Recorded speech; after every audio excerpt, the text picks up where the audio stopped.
আরবাজ খান ও মালাইকা আরোরা বলিউডের প্রাক্তন তারকা দম্পতি।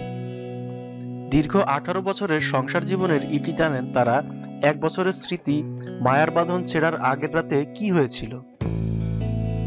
মালাইকা গণমাধ্যমের কাছে জানিয়েছেন, বন্ধু বা প্রিয়জনেরা বিচ্ছেদের সিদ্ধান্ত নেওয়ার আগে আমাকে বারবার ভেবে নেওয়ার পরামর্শ দিয়েছিলেন।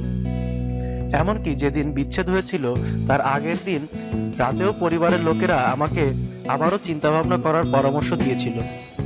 জিজ্ঞাসা করেছিল, তুমি কি নিশ্চিত?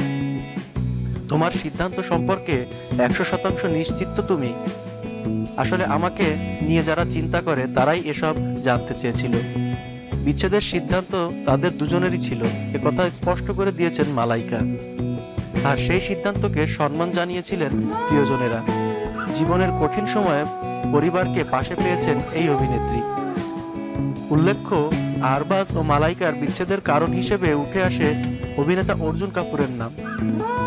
সে সময় বলিউড ইন্ডাস্ট্রিতে গুঞ্জন ছিল অর্জুন কাপুরের সঙ্গে প্রেমের সম্পর্কের জেরেই নিজের দাম্পত্য থেকে বেরিয়ে এসেছেন মালাইকা। যদিও এ বিষয়ে কেউ এখনো প্রকাশ্যে কিছুই স্বীকার করেননি। সেলিব্রিটিদের সকল খবরাখবর পেতে আমাদের চ্যানেলটি সাবস্ক্রাইব করুন। ধন্যবাদ।